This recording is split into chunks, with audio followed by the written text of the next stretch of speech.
Salve pessoal, tudo bem? Ralph Peter com vocês novamente, programa Livros em Revista, que vai ao ar toda quarta-feira às 19 horas pela nossa BCC Television ou BCC Television, que sempre tem o firme propósito de levar até vocês um bom entretenimento com um elevadíssimo grau de cultura, como também hoje acontecerá.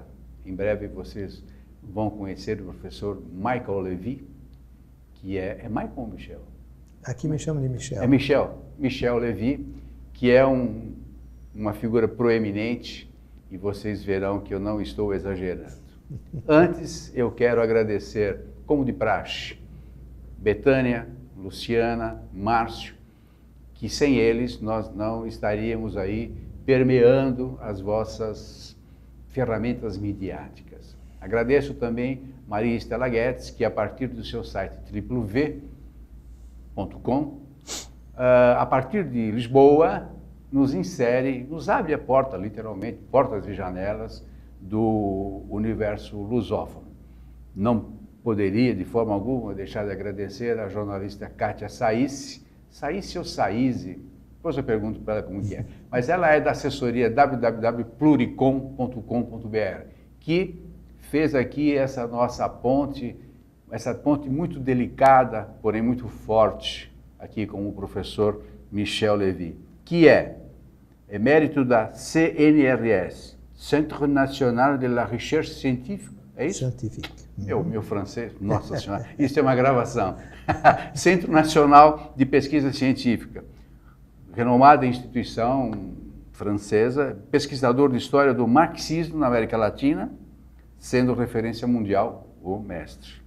Está no Brasil para lançar um livro que é este aqui, em breve nós mostraremos para vocês, Afinidades Revolucionárias, Nossas Estrelas Vermelhas e Negras, por uma solidariedade entre marxistas e libertários.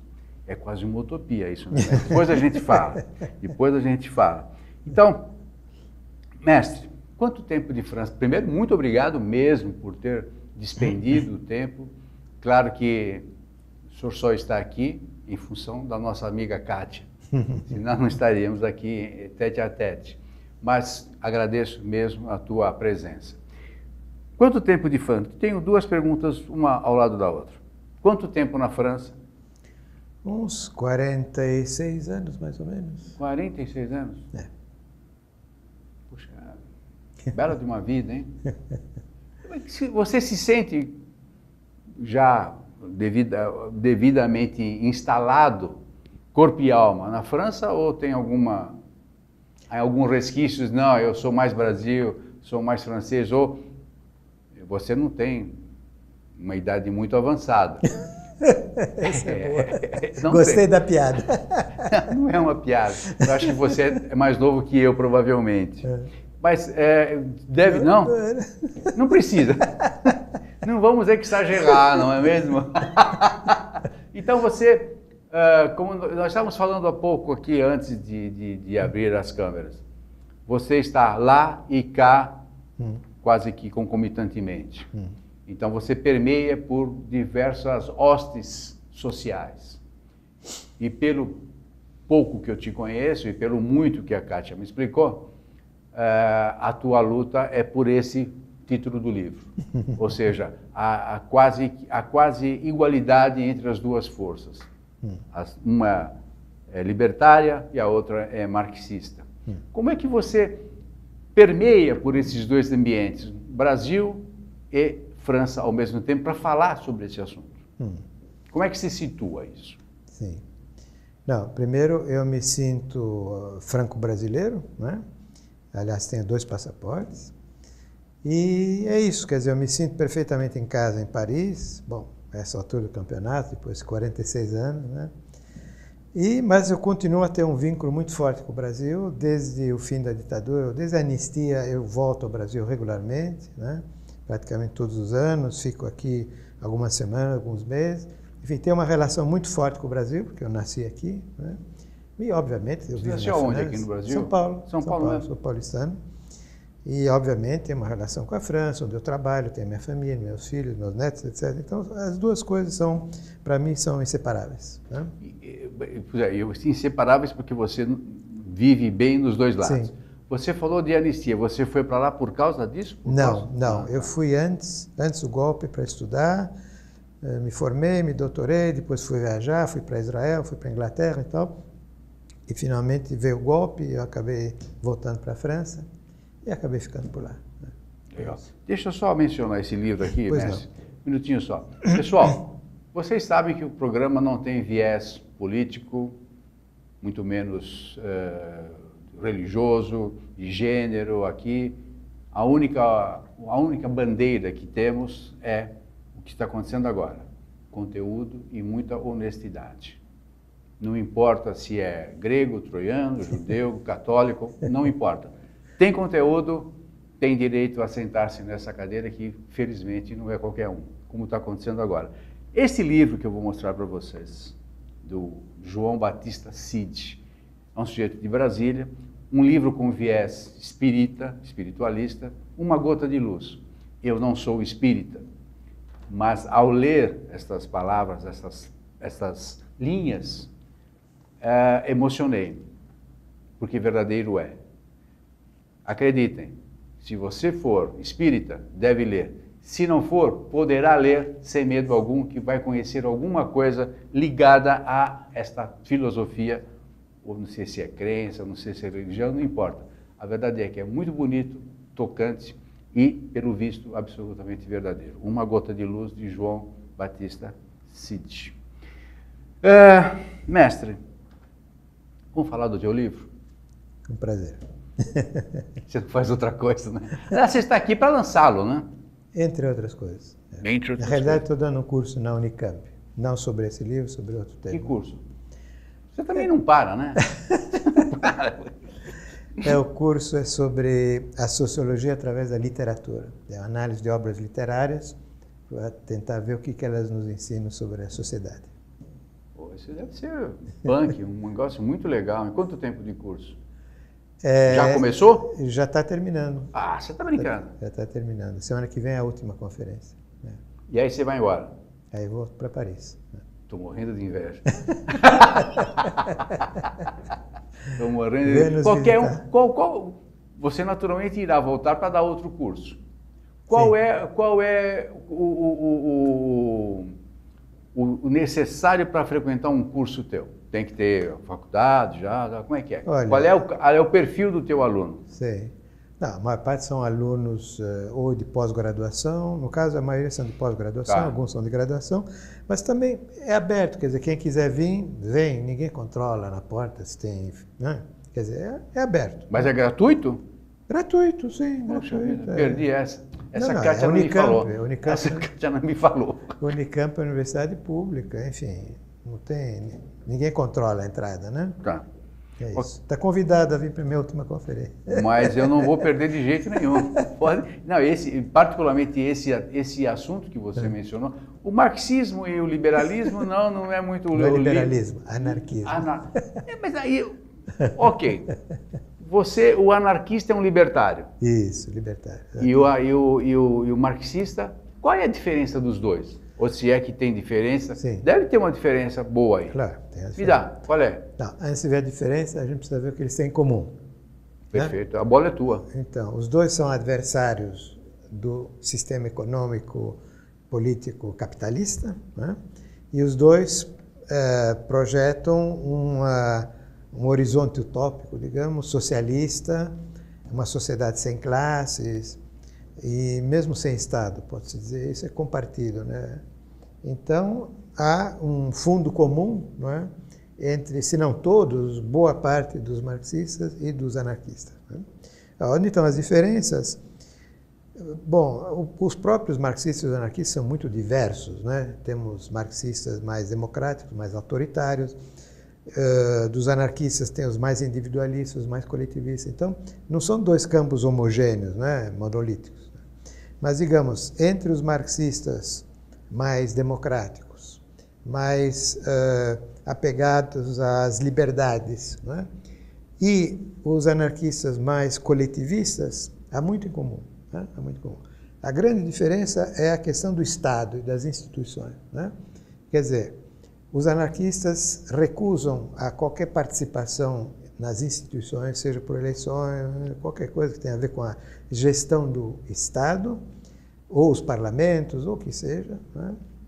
E os marxistas não, eles são mais pragmáticos, eles acham que se deve participar das instituições, sabendo dos seus limites, e essa então já é uma diferença importante. E a outra é que os anarquistas acham que o primeiro ato de um processo revolucionário tem que ser a abolição do Estado, para eles é o inimigo principal da liberdade, e os marxistas já têm uma visão mais contraditória, dizendo que, num primeiro momento, o Estado pode ser um instrumento, mas, em última análise, temos que nos libertar também desse tipo de funcionamento com o Estado e precisamos ter a visão de um poder democrático não estatal, digamos, uma forma de poder democrático que não seria o Estado.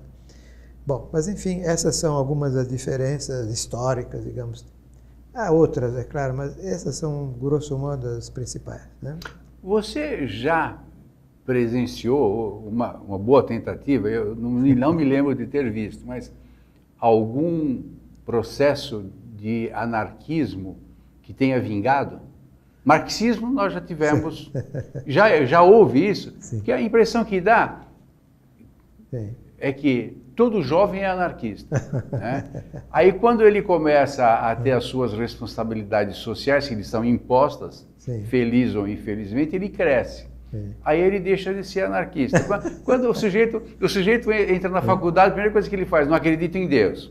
Depois ele vai rezar para passar de ano. Sim. Esse é um processo natural. Então, e eu te pergunto, depois dessa brincadeira toda que eu fiz com você, que é uma sacanagem, mas já existiu algum processo que é um contrassenso que eu vou te perguntar, um governo anarquista. Se eles são contra o governo, não pode ter algo estatuído. Como é que eles trabalham? Como é que eles ganham dinheiro?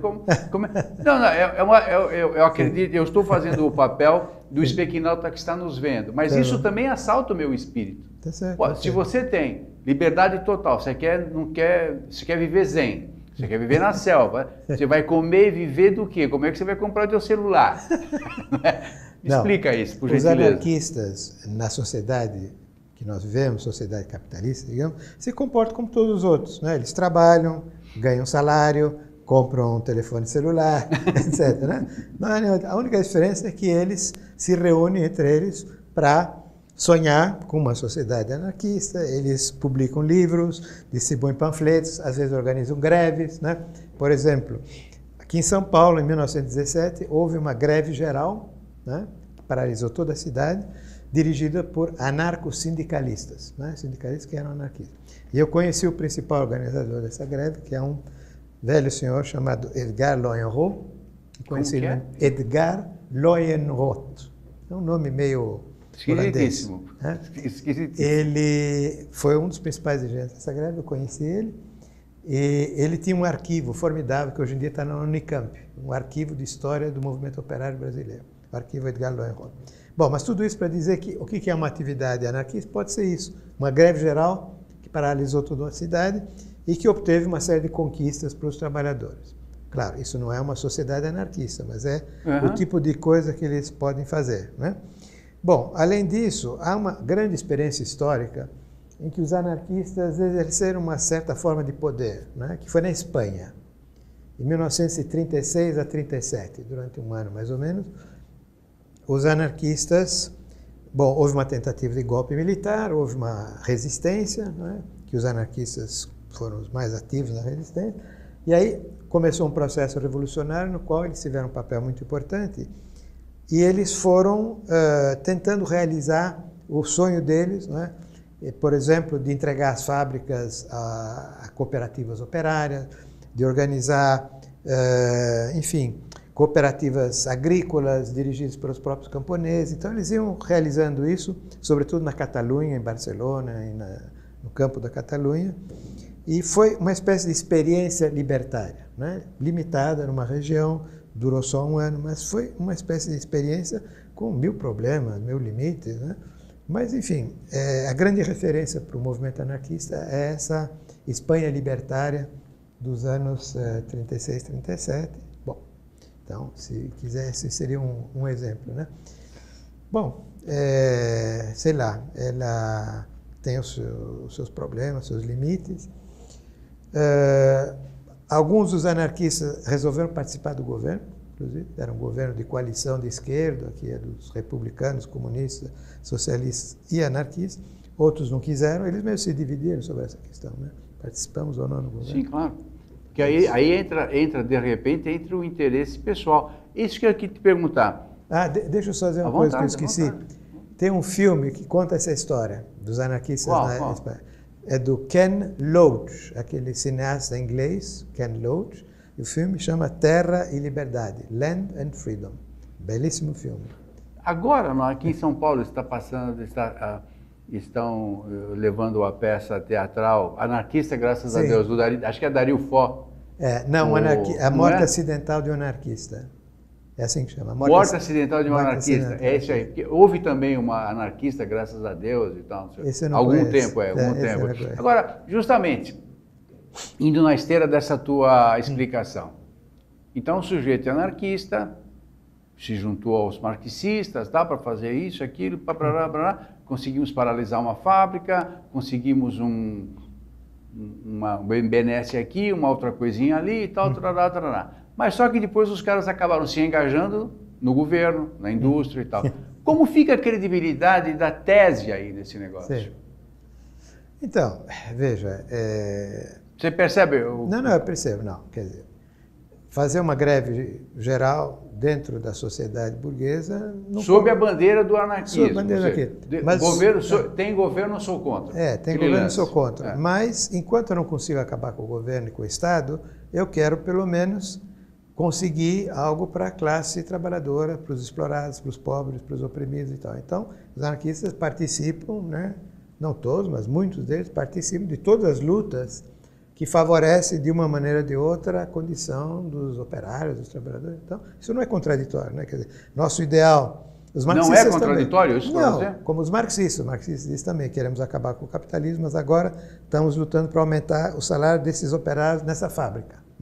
Não é contraditório, quer dizer, é parte de um processo, né? Quer dizer, que tem como horizonte histórico uma outra sociedade, um outro tipo de organização da economia, enfim. É um projeto, né? E, no imediato, você participa de todas as lutas pelos direitos, né?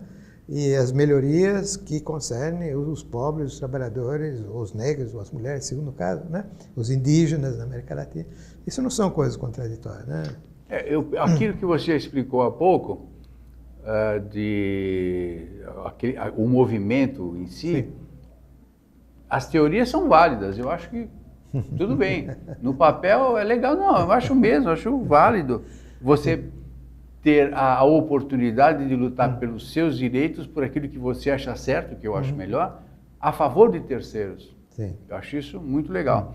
O único problema que eu vejo no Píncaro dos meus 70 é que sempre que há o término de um movimento desses, alguém se locupleta daquilo que acaba de acontecer. Então nós vimos aqui em São Paulo, Brasil, sim, o fenômeno PT.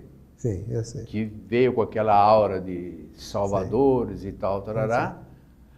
E deu no que deu, não sei se você acompanhou o processo lá. Acompanhei. E a impressão que eu tenho, pelo pouco da história que conheço, sim, isso é comum. Não é um fenômeno brasileiro, é, sim, um fenômeno do ser humano. Eu luto, mas na hora H, opa, aquela história, como que é? Dificuldade, meu pirão primeiro, farinha pouca, meu pirão primeiro. Parece que assim, esse é o ditado. Ou seja, sim, na hora H, se precisar, eu ponho a mão. A minha teoria, sinto muito, fica para depois, ou fica para um próximo, sim, alucinado, utópico que vai aparecer por aí. O teu posicionamento, qual é? Então, veja, isso acontece muitas vezes, sem dúvida, né? Mas não é generalizável, né? Quer dizer, algumas pessoas efetivamente que aproveitam, né? E tratam, sobretudo, de defender os seus interesses particulares, mesquinhos, bom. Isso, obviamente, acontece em qualquer movimento, não só entre os marxistas e os anarquistas, em qualquer movimento. fenômeno humano, eu diria, Isso. né? Mas eu não acho que seja inevitável, né? E, para pegar o exemplo do movimento anarcossindicalista, que tem os seus problemas, não estou fazendo apologia, inclusive, né? Mas, enfim, esse velho... É o seu estudo, né? Esse velho Edgar Lohenrot que eu conheci, ele, quando eu conheci ele, não tinha ficado mais rico do que em 1917. Ele era um senhorzinho, né, aposentado, que vivia de sua aposentadoria, bem modesto, né? E assim, muitos, né? Também entre a gente do PT, né? Enfim, eles também não são todos desses que botaram a mão na grana, né? Só para dar um exemplo, eu tenho um amigo que sempre foi ligado ao PT, que é um cristão, ele é teólogo da libertação, chama Frei Beto. Né? Sim. Conhecido. Bom, outro dia eu fui visitar o Frei Beto no convento dele. E pela primeira vez ele me mostrou a célula dele no convento. E a célula dele era um terço dessa sala aqui. Né? É um catre. Era quase uma célula de prisão, onde tinha cama, alguns livros, o banheiro e pronto. Né? Então, é um cara conhecido no mundo inteiro, os livros traduzidos em 30 línguas, etc. Poderia viver, pelo menos, concretamente melhor. Isso. Não só melhor, poderia viver fartamente, mas ele quer viver modestamente, enfim, a escolha de vida, o estilo de vida que ele escolheu. Então, as pessoas do PT, né, eu acho que a maioria da gente que foi ligada ao PT são pessoas honestas, humildes, né, que foram enganadas, não é, por uma camarilha corrupta, né, burocrática, etc. Mas você não me respondeu qual é o teu posicionamento. Qual é o meu posicionamento? Político-social. Ou seja, essas coisas que você estuda, que você propala, né? Okay. Quando eu digo que você propala, não quer dizer que você hasteia a bandeira. Não, isso é certo. Mas Não, eu entendi, agora entendi. Há que se ter um posicionamento. Agora entendi. Então, a minha posição, não é só minha, é do meu amigo, nós somos dois, né? Sim. O Olivier Besancenot. Como é que chama o outro? Olivier Besancenot. Ele é um jovem francês, que estudou história, mas vive como carteiro, né? Distribui cartas. Né? Carteiro? Carteiro. Ele tentou, pelo menos, ser candidato à presidência da República? Foi candidato presidencial de um pequeno partido de esquerda, teve 1 milhão de votos, mas ele vive como considerável. Carteiro. Já que você falou 1 milhão de votos, perdão te interromper, segura no gancho aí, hein? Qual é o número de votantes na região que ele teve 1 milhão? Na França? Olha, ele teve 4% dos votos. Né? Não foi muito, mas bom.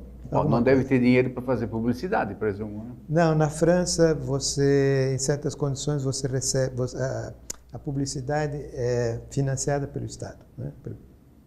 Então, é um outro sistema. Como nós temos aqui também, mais ou menos. Mas não é... Nós temos horário gratuito e tal, que ajuda. Mas na França não é só horário, quer dizer...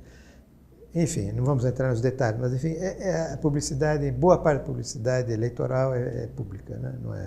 Não depende das finanças privadas. Voltando então ao que você quer fugir. Então, não, eu não estou querendo fugir. Não, veja, na conclusão, só queria explicar que somos dois, né? Somos dois. Não, a conclusão do livro é uma proposta do que nós chamamos marxismo libertário, né? Quer dizer, nós queremos juntar essas duas tradições, que muitas vezes se enfrentaram, brigaram, inclusive conflitos violentos, né? Mas também muitas vezes estiveram juntos. Então, a proposta é que cada um pode aprender com o outro, né? Os marxistas com os anarquistas e vice-versa. Então, a nossa proposta é essa, né? De um marxismo libertário.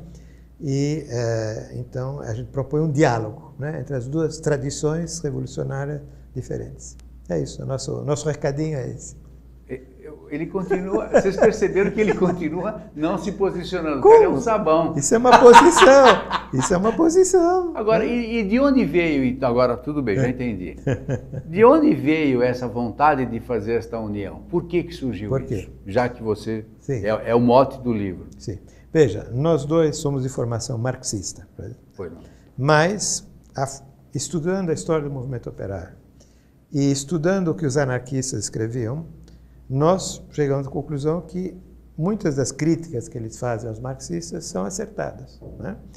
Muitas das críticas que eles fazem ao papel do Estado nos processos revolucionários, etc., são interessantes. Quer dizer, achamos que devemos levar a sério o que eles estavam dizendo, as experiências deles, né? E que nós temos algo a aprender com eles, e vice-versa também, né? Então, um pouco é em função disso que a gente teve vontade de escrever esse livro, que vai um pouco à contracorrente da maior parte da historiografia sobre esse tema, ou mesmo dos textos de teoria, que são sempre polêmicos, né? Cada um conta a história dizendo os crimes ou os erros do outro lado, né? E cada um escreve a teoria explicando por que a teoria do outro é completamente falsa, né? E nós queremos fazer uma coisa diferente, justamente mostrando como na história houve alianças, convergências entre as duas correntes e por que cada uma delas tem algo a trazer, mas cada uma deveria, digamos, ter uma abertura em relação à outra. Quer dizer, em resumo, você solicita que eles apliquem a lei do bom senso. Alguma coisa por aí. Não, é óbvio, né? Por aí. E qual foi a repercussão dessa, se é que já houve alguma repercussão, dessa aplicação, dessa tua teoria, dos dois, né? A aplicação, não sei, mas houve uma reação, digamos, discussão, provocou uma discussão, tanto do lado marxista como do lado anarquista. Alguns marxistas disseram, não, isso é bobagem, não sei o quê. Outros disseram, quem sabe tem alguma coisa aqui. E do lado anarquista também houve reações diferentes. Houve resenhas do livro com certa simpatia, algumas críticas. Mas a coisa mais curiosa é que um historiador e dirigente sindical anarquista escreveu um livro de 250 páginas para criticar o nosso. Né? Você está brincando? Que chama Afinidades Não Elitivas. Né? E é bom o livro? Não o livro boa? é interessante. É polêmico contra nós, né? Mas é interessante, quer dizer, ele traz informações históricas, algumas que a gente não conhecia. Ele, em alguns pontos, ele acaba reforçando o nosso argumento, embora não seja a intenção. E, embora ele seja, claramente um livro polêmico contra nós, ele acaba dizendo que nosso livro tem, pelo menos, a qualidade de abrir um diálogo e tal. Então, não é totalmente negativo, né? É um chamamento à conversa. Isso, e nós respondemos com uma carta dizendo, agradecendo ele pelo livro, enfim, há um diálogo que começou. Legal. Me perguntaram se essas duas teorias, o libertário e o marxista, se eles são comunistas. Tem alguma, são todos basicamente comunistas, ou seja, o bem de todos é para todo mundo e vai por aí. Bem, como é que você define isso? Não, a pergunta é relevante. Veja, depende como se define o comunismo, né? Se define comunismo como os partidos comunistas que eram afiliados à União Soviética, não passa por aí. Mas se tomamos comunismo no sentido amplo, né, da partilha do bem comum, né, etc., da ideia digamos, da coletividade que decide... Perfeito. Bom, esse é o termo correto. Aí sim, poderia-se dizer que sim, a maior parte deles compartilha dessa ideia comunista, com a diferença que entre os anarquistas há uma insistência muito grande no papel do indivíduo, nos direitos do indivíduo, na liberdade do indivíduo, coisa que não está ausente entre os marxistas, mas para os anarquistas eles insistem muito. É mais flagrante, nisso, né? É mais presente. Inclusive tem um capítulo no livro que a gente discute essa questão do coletivo e do indivíduo, e existem alguns anarquistas, uma minoria, que são unicamente individualistas. Eles não são comunistas, né? Para eles o anarquismo é o individualismo, ponto, né? Então eles rejeitam qualquer ideia de coletivo. Né? Me desculpe se eu vou falar uma grande bobagem, mas quando o sujeito se individualiza, ele automaticamente afasta a sociedade. Porque ele não se ele é individualista, ele não pode se inserir na sociedade. Ele acaba se inserindo a contragosto, né? Mas sempre tentando, para todos os meios, afirmar a sua individualidade. Ou, mesmo se ele não consegue, ele tem um sonho de uma sociedade onde todos os indivíduos serão livres de fazer o que quiserem, ninguém decide nada. Literalmente é anarquia.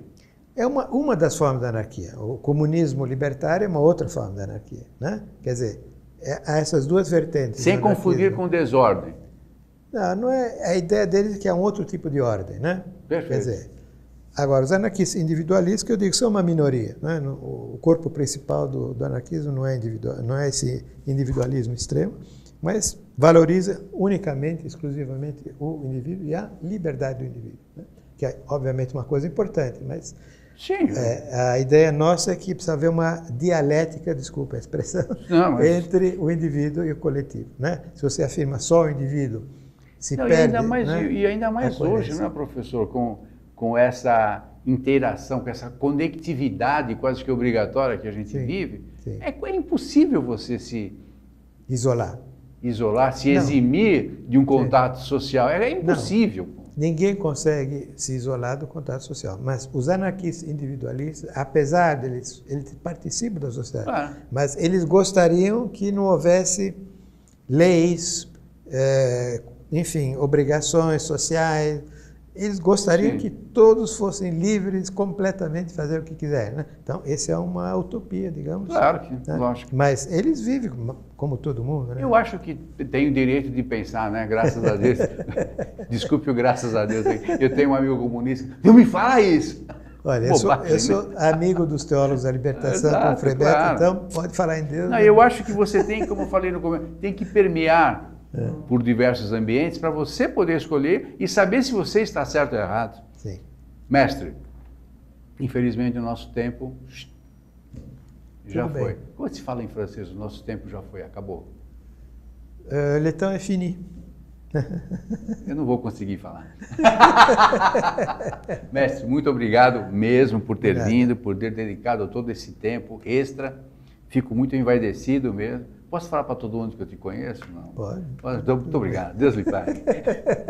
Muito obrigado mesmo. Pessoal, muito obrigado pela atenção, pela paciência. Até a próxima. Tchau, tchau.